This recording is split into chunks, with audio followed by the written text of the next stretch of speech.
Welcome, Husker fans. Thank you for tuning in to Big Red Radio, the Husker Talk Show. I am your host, Caleb Jenneret. Next to me, as always, is my co-host, Zach Jenneret. Today, we're going to be breaking down the Maryland game, talking about the Michigan State game a little bit as well, and then I want to leave a little bit with the schedule, also some schedule discussion. So make sure you subscribe to the channel, leave a like, hit the bell so you never miss an episode. Comment down below your score prediction for Maryland versus Nebraska. Follow all the socials in the description for all the extra content. But yeah, Zach, how you doing? Well, there's a little stat I just saw today that Nebraska is currently 4-0-1 in the fourth quarter and outscoring their opponents like 52-16. And someone said, explain to me how there's no culture change in this team when we go from losing every fourth quarter game to essentially not losing in the fourth quarter anymore. Our one loss on the schedule, our one loss on our record so far has been Michigan in a game where we went into the fourth quarter down, quite a bit. And at the end of the fourth quarter had a chance to win it had we just stopped them or even got the onside kick. You look at Michigan State, a game that we won in the fourth quarter. Cincinnati, a game that we won in the fourth quarter. Obviously, Akron and Houston Christian are, blowout games, but I just don't see how people can be like, oh, it's just, same old when, stats like that start to pop up. Yeah, definitely. And then, we'll just get right into the schedule talk a little bit because, no, actually, let's talk about Michigan State first. Because that was the last thing that happened. So we're each going to give a positive. We're each going to get a negative from the Michigan State game. I'll go first. My positive is the run defense. I truly think that the run defense is so underrated, kind of less underrated, more overhated, I guess is what I'm trying to say. Because if you look at our schedule, Nebraska has played Cincinnati, who is top 10 in the country in yards per carry. They've played Michigan, who's top 5 in the country in yards per carry. These are elite running teams. And Nebraska, yes, struggled against them, but every single team they've played has struggled against them. It's not like even Oklahoma gave up an explosive run to Michigan. That's just what they do. You saw a team like Iowa State, who had some issues stopping Iowa in the run game, but then Cincinnati just goes out and runs whatever they want against Iowa State, just dominates them. So when you hear these people talking about how bad Nebraska's defense is, how bad Nebraska's run defense is, I think it's you got to look a little closer because I think there's some underlying metrics there where, for the most part, Nebraska, did pretty well against the run against Michigan, except for the explosive runs. And then you look at last week's game, and yes, Michigan State's not a great running team, but you completely shut down their running game. Their running back wasn't a factor. He was a factor in the pass game more than he was running the ball. And then I think the biggest problem is mobile quarterbacks still. Luckily, Nebraska doesn't play one of those for a while. USC has one, but he doesn't really like to run all that much. And then my negative is the offensive tackle play. I think that is my biggest red flag the rest of the year. Pritchett was better. His highs were higher. I don't want to say his lows were lower. His lows were pretty much the same. Getting beat, has a false start, just the mental mistakes. I think it can get better. And that was his first game starting. So I think eventually he's going to grow. He's going to be what we hope, maybe not what we hoped he could be preseason, but definitely better than what anything else we have at tackle. Right tackle is still an issue, and that's also, you got to think, Gunnar Gatula's first game starting at right tackle. He's been a left tackle the last 2 years. The switch over is not super easy. He's going to grow into it, but still, I don't see it getting a lot better, and we'll talk about it this week, but it's going to be a big matchup problem this week, I think. So those are my positives and negatives. Zach, what do you got for the Michigan State game?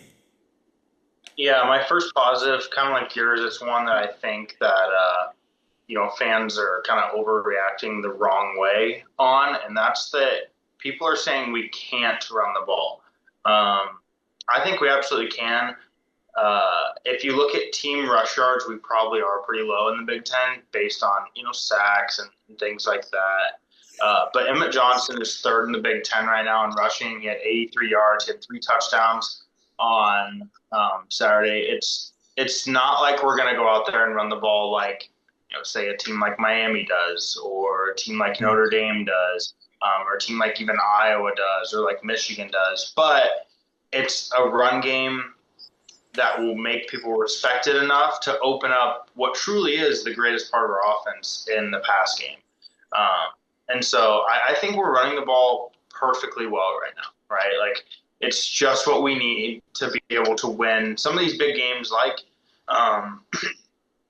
Penn State, like USC. Like, if you go watch like Penn State, Oregon, like that game wasn't won on the ground. Did it take them having to have a well-established ground game to do it? Sure.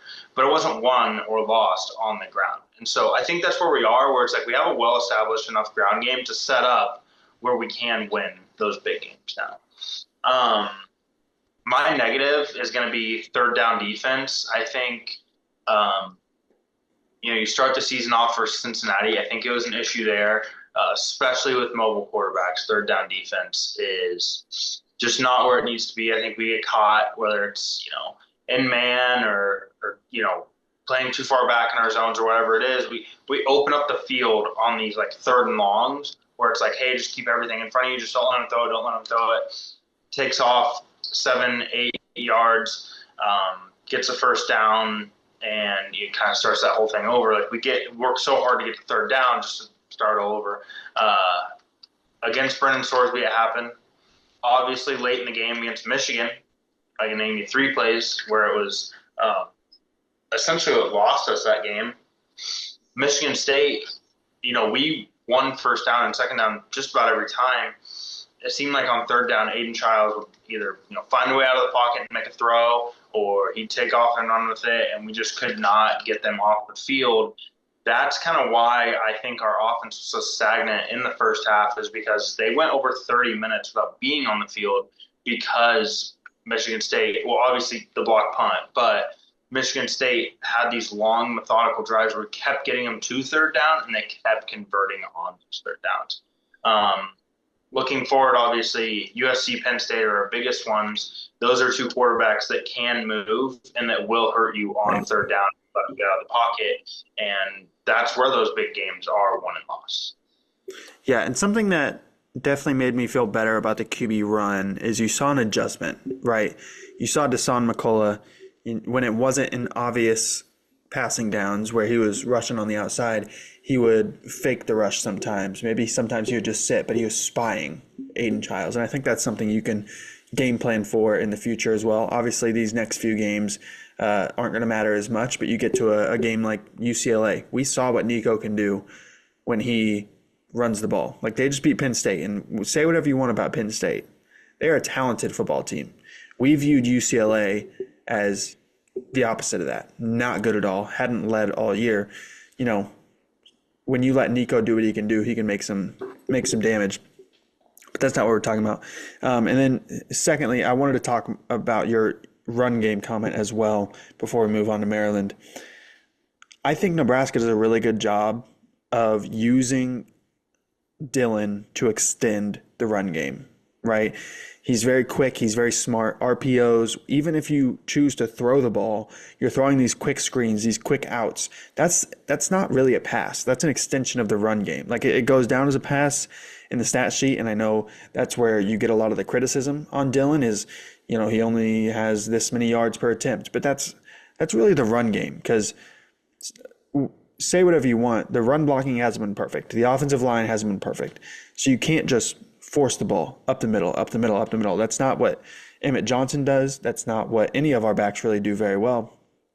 So get him out wide, get him in space. That's where he excels. That's where our backs excel as well. So I'm okay with the run game, honestly. And I agree with you. I think fans are blowing it out of proportion a little bit. I think the, backup running back discussion is a little blown out of proportion. I don't think it matters that much. I thought McKine played pretty well in this last game. Didn't get a lot of run, and obviously took the bulk of the carries, but I think we're going to be fine down the stretch. And that kind of leads me to my next point is I wanted to get into more of the schedule talk.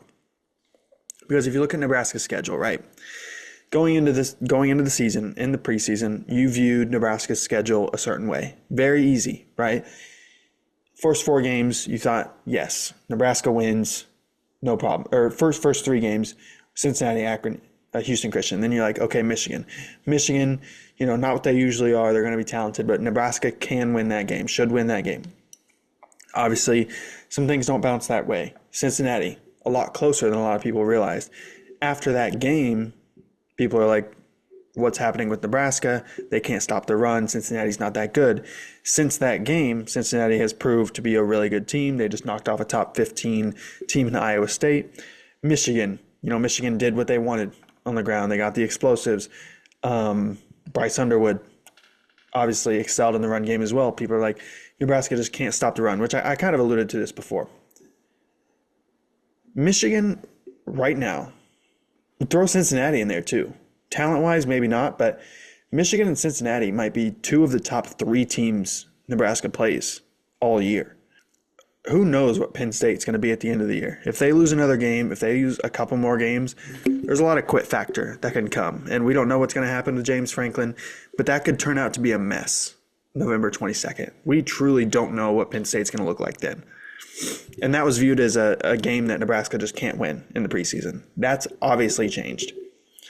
USC is going to be the big one. Because if Nebraska plays like Nebraska can play, they should have no problem in the next 3 games. Truly, I think that. Maryland's a good team. We'll get to them. But I think they should win the next 3. You beat USC, you can definitely beat UCLA.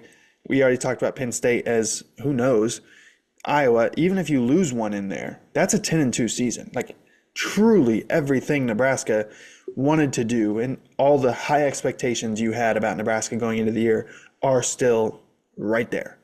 UCLA USC might be the next best team we play, and they're beatable. Like, every single game on the schedule is winnable. And I tweeted about it from the Big Red Radio Twitter yesterday. I think Nebraska's schedule right now, when you look at it, is easier than what we viewed it as in the preseason. Right? Do you agree? Yes. Yeah, I would say so. Remaining schedule. I think Michigan's better than we thought. I think Cincinnati's better than we thought. Yeah. No, I do think so, because I think it's hard because, is Penn State that much worse than we thought? Or did UCLA and Penn State game just have this clash of 2 perfect worlds where, Penn State's coming off a huge loss. UCLA's got nothing to lose because their coach just got fired. Who knows if that new coach came in there and said, probably just said, go in there and you just go have fun. I mean, heck, the offensive coordinator, for part of the game, Nico was calling the plays out there, right? The offensive coordinator came out there and said that. It's hard to tell. I know a lot of people don't believe this. I absolutely think Penn State can and probably is still a top 10 team in the country, and probably definitely can still compete for this Big Ten title. Let's not act like Penn State didn't have every chance in the world to beat Oregon, right? They did at the end of it. Maybe not a chance, but I mean, if you look back at it, that's a very winnable game by Penn State, right? Against Oregon. If you flip the script and Penn State doesn't blow this game against UCLA and they do find a way to win against Oregon, they might be the number 1 team in the country right now. Yeah, but you also have to admit, Penn State's offense has looked bad all year, even against bad teams. It hasn't looked good. Drew Aller has not been good. And you look at that Oregon game, yes, in theory, that was a very close game. Oregon won that game all up until Penn State hit a big play, then they score again, and then now it's in overtime, and then Oregon dominates in overtime. They score on their first a few plays, and then Penn State throws a pick on their first play. Like, most of that game was close to dominated by Oregon, and Oregon also traveled across the country in a night game against Penn State in what's supposed to be the toughest environment in college football with the whiteout, and they handled it. And Oregon's a team that is going to get better as the year goes on. They're a very young team. They're a very new team. Penn State is a team where you return everybody. Like, this is the team. It should look how it's going to look at the end of the year. Like, yes, you can get better, but this team has been together for years. So, I don't know. I kind of disagree. I don't think Penn State is a national title contender. I don't. Like, from what I've seen, yes, they can still make the playoff. It's going to be really tough, truly, in my mind, for them when you have to make the Ohio playoff. State, Indiana. They still have Ohio Right, State. They so- still have Indiana, who are both way better. Ohio State's better than Oregon right now. Like, they're very close, but I would pick Ohio State over Oregon right now. So you're asking Penn State, a team that couldn't beat Oregon at home in the toughest environment you ask Oregon to play in, how can I expect them to go to Columbus and win that game? Like, I don't expect Penn State to do that. I mean, They could.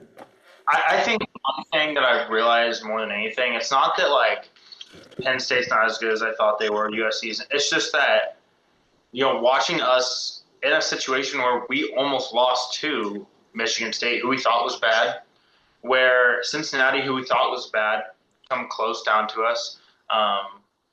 Us be really close with Michigan, but Michigan also be a really good team. It's just that realistically, like, every game from here on out, and Matt Rule says it, every game from here on out really is going to be a dogfight, whether it's us versus UCLA or us versus Maryland or us versus Penn State or us versus USC or Iowa. I mean, it really doesn't matter. It's from here on out, every single game we find is going to be a dogfight. So, yeah, I don't know if it's really easier than – because I think in my mind, I didn't think every team was just going to be this close, right? But every team really is just this close every Saturday. Yeah. Okay. Yeah, I get what you're saying. Let's get to Maryland, because we've been talking a while and we haven't got to the game for the weekend.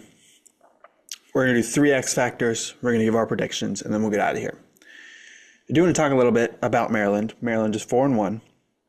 They have wins over Tucson, Northern Illinois, Wisconsin, and who am I missing? Florida Atlantic. So yes, they're 4-1. Not a very impressive resume thus far, but I think they've shown themselves well. I think Washington's a talented team. They had a lead 20-0 up until the end of the game. Washington stormed back, won 24-20. They're talented. Maryland's talented. They have a really good defense, mainly defensive line. They have a really good run defense, and they are top 10 in the country in getting to the quarterback and sacks. So that's obviously a big worry for us. We've been talking about the offensive line. So yeah, let's just get to our X factors, because I think we'll probably talk about that a little more. My first one is protect Dylan Raiola. And this isn't necessarily on just the offensive line. I think Dylan needs to protect himself better too. And I think it showed up in the Michigan State game more than it did in the Michigan game. Dylan Raiola holds onto the ball a little too long. And we've said this all year. I think he's a really good quarterback. Zach thinks he's a really good quarterback. This doesn't change that. That's just I think that's his biggest flaw, is he tries to make a play, and it works sometimes. We saw it in the play to Ja'Cory Barney, where he hung onto the ball, rolled out, tried to make a play, threw it downfield. Ja'Cory Barney was open, made the play. But you also see it in some plays where he holds the ball. There's a guy kind of open, but he wants the bigger play, or he just doesn't see him, or he's hesitant, and he takes a sack. And you can't do that. So Dylan's got to protect himself. The O-line has to protect Dylan better. Dana has to protect Dylan better we saw it at the end of the Michigan State game, where getting these quick passes, these screens, these swing passes, these RPOs, those protect Dylan as well. Also, Emmett Johnson needs to protect Dylan a lot better by finding open lanes, running the ball better. I just think overall, keeping the quarterback on his feet is really important in this game, because if you do, I think the back end of Maryland's defense can be had. We saw it with Washington. They scored quick. They scored often at the end of that game. So I think if you let him see the field, if you let him see his open receivers, because I truly believe they will be open a lot this game, you're going to end up looking real good at the end of it. Yeah. X factor is kind of one that I said about Michigan State, but it's just continuing that, getting the run game respectable. If you want to be able to protect Dylan and, kind of push the run or kind of push that pass rush back, you have to kind of feed the run up the middle on the outside, throw those screen plays, throw those RPOs, make that defensive line hold back a little bit, take another extra second, because there's this feeling of when you watch Dylan sit back there with 4 or 5 seconds of time, and you know that he's going to find someone open downfield. We have good enough receivers, Dane Keene, Isaiah Hunter, Corey Barney, Luke Lindenmeyer, Heinrich even now, that he can find open downfield. If we can just give him an extra second or two, that's going to play into, protecting him by establishing this run into just a respectable fashion. Yeah, no, definitely. My second one is you have to continue to dominate special teams. I don't think Nebraska has a better special teams unit, and they have for every single game they've played in. Michigan is probably pretty good as well, but I think they've allowed -1 punt return yards on the year. Nebraska has, so you have to continue to do that. In punt return, Michigan State has one of the best punting units in the Big Ten, and Nebraska just should have returned a touchdown. Ja'Cory Barney had, I think, 81 total return yards in that game, which, side note, would have been the most yards in a season the past 3 seasons for Nebraska. So, special teams definitely improved, but you have to continue to dominate it, right? Cunanan, you get a chance to make a chip shot field goal, you cannot miss. And I'm saying he hasn't missed. He missed one semi-makeable field goal. Like, it was a long one, but he should have made it. But other than that, he's been nails. Archie has been awesome. Ja'Cory Barney's been one of the best punt returners in the country. I just think you have to continue to dominate that. Block another punt, block a field goal. Like, truly, I think you can dominate in special teams, and that's going to make a huge impact, not only on the scoreboard, but also just down the season as well. Yeah, my second one is going to be capitalizing on bad football. Obviously, Maryland has a tendency to make mistakes if you get up 20-0 and end up losing the game. That doesn't happen by mistake-free football. You saw in Michigan State how we capitalized on those mistakes, such as not being able to block correctly on the punt team, or the kickoff, or overthrows on passes. We got a ton of turnovers out of it.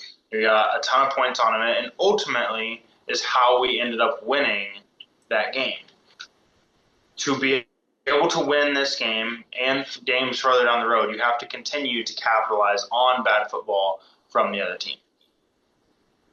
Yeah, absolutely. So my last one is you have to make Maryland one-dimensional. Maryland is outside the top 100 in rushing yards per game and rushing yards per play and yards per rush. They don't run the ball well at all.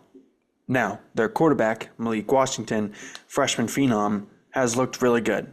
He looked really good against worse competition. He looked decent against Washington, but I don't think Washington has a very good defense either. Nebraska needs to come out and prove that they truly are one of the best, if not the best, pass defenses in the country. Because right now, statistically, they are the best by far. They're allowing less than 100 yards per game. They haven't allowed a starter to throw a touchdown pass yet. The only passing touchdown was to Michigan State's backup last week. They need to come out and prove that's legit. And I think it is legit. I don't know if it's best in the country legit, but they're very good. Top of the conference, I think they're up there and with the best in the country. And they need to make Maryland one-dimensional, because if you do, you're going to run away with it. And I don't know if Nebraska can truly make them one-dimensional. Like, Maryland's going to have some success doing everything. Not everything, but like they're going to have some success in the air. They're going to have some success on the ground, but you need to do everything you can to eliminate the run defense. So that's my last one. Yeah, my final one is going to be winning third down, not only on the defensive side of the ball, but on the offensive side of the ball as well. It's something that, as I mentioned before, I think we've struggled with in our Power 5 games this year. But on the offensive side of the ball, if you want to set yourself up to not only win these games, but bigger games down the road, you have to consistently convert on third down, whether it's third and short or third and medium or even third and long. You have to find a way to find someone open or establish the run to convert on those big third downs. Yeah, definitely. So getting to our predictions, let's go over the lines first. Vegas currently has Nebraska as a 7-point favorite with an over-under of 47.5. This line actually started at 4.5. The first time I saw it was 5.5, but then I saw it started even lower at 4.5. Got bet all the way down to Nebraska -7, which is where it currently sits. So Vegas is currently predicting a Nebraska 27-20 win. My prediction, I think Nebraska really does dominate defensively. I think Maryland maybe in the first couple drives gets a couple scores. Think there are some struggles early defending Maryland in their pass rush in terms of our offense defending against that. So I think maybe at halftime, Nebraska's got like a 14-10 kind of lead, a 13-10, maybe a 10-7, very close. But I think the better, more talented team, which is Nebraska, and they're deeper as well, I think that prevails late.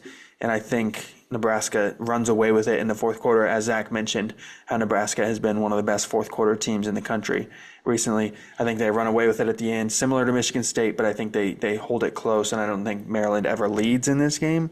So I think Nebraska wins 31-10. I think Nebraska covers, obviously, but the under hits, only scoring 41 points in mine. Yeah, I do think this game's a little bit closer than that. I think Vegas is just about right on with my prediction. I think Maryland's going to cause issues with us in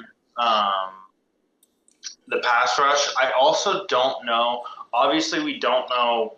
Maybe Brendan Scoresby got a little better. Maybe the defenses he's playing are a little worse. I don't know that we've seen a passing quarterback as good as the one we're going to see this week. Obviously, we've seen passing quarterbacks, Aiden Childs, Bryce Underwood, Brendan Scoresby. Seems like that's all we've seen week after week after week. Well, we haven't really seen a quarterback that can throw the ball as well as this quarterback can. It'll be interesting to see if that secondary holds up. I do think, we come away with this. I think it's one where we have a 2-score lead, and then they score late to shrink that down to a 1-score lead. I think it's 27-21 is going to be the final score here. Interesting. Make sure you follow us on all the socials in the description below. Comment down below your score prediction as well. Like, subscribe, hit the bell so you never miss an episode. Zach, you got anything else before we sign it off? I don't. All right, we'll see you guys next week. Go Big Red.